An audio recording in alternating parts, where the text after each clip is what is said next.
Hey, what's up guys, it's Benny here and welcome to a Ghost Q&A video, and I've put a bit of more of a full-length gameplay as you guys were asking in the comment section. I was playing Domination on Whiteout, I believe, and I was against Insomnus and all this stuff, so they were hard players to play against. It was a good game. But so let's get straight into the questions, because I've had quite a lot of game time on the Call of Duty Ghost build at Gamescom, Eurogamer and stuff like that, and I'd like to share that with you guys. Owood69 asks, is there throwing knives, and what is my favorite gun? There are definitely throwing knives in the game, because when you get the Maniac kill streak, which was a 9 I believe, there was a throwing knife that you could use, and if you were using Scavenger you could replenish that throwing knife as while being in the Maniac, while you couldn't replenish it if you didn't have Scavenger already when you call it in.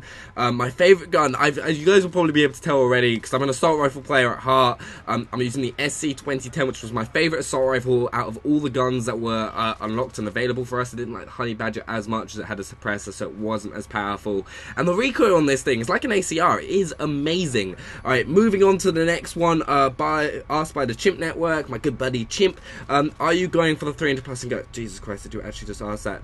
We'll see. We'll probably see. I'll probably end up going for it at some point, try to get that 400 to see how the game goes, but I'm kind of be focusing more on the solo specialist stuff that I used to love doing in Modern Warfare 3, because I think solo is where it's going to be at in this game, because specialist is going to make you absolutely play like an absolute tank, especially if it was like how it was in Modern Warfare 3, that we don't actually know how it runs yet, which is a real shame.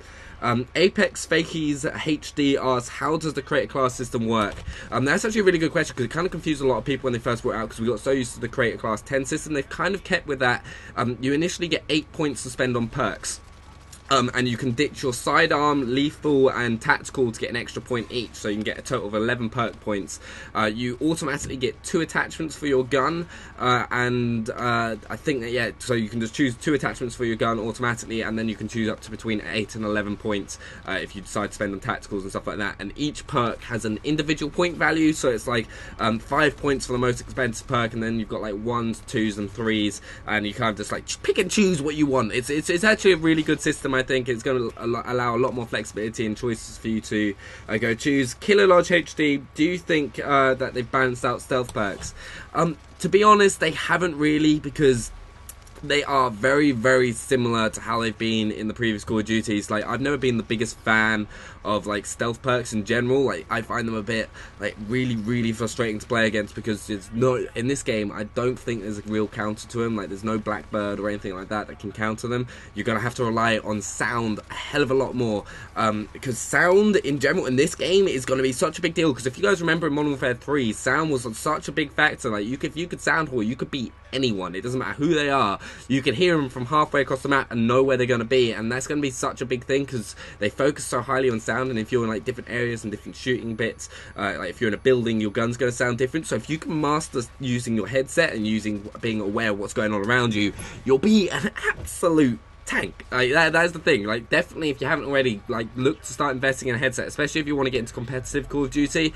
It is a must, and it does offer a big it does bring something new to the game as well, because if you're using it, using the sound, it just adds that extra level which you can't attain just using the front on speaker sound.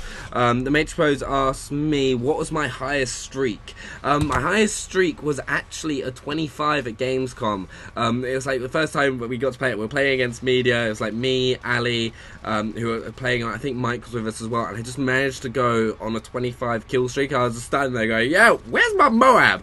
Because that's the thing. Quite a lot of you guys have been asking, is there a Moab or something like that? There's nothing official that has been said yet.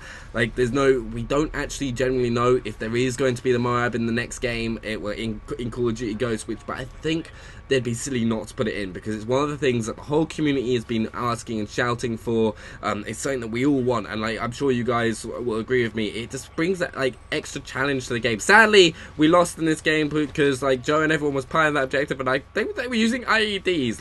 Those things are the bouncing betties of Ghosts, and they're worse. They're worse. I'll do a video on them. Guys, I hope you enjoyed this video. Let me know what you think in the comment section below, and remember to check out my other Call of Duty Ghosts content. See you guys later. Bye.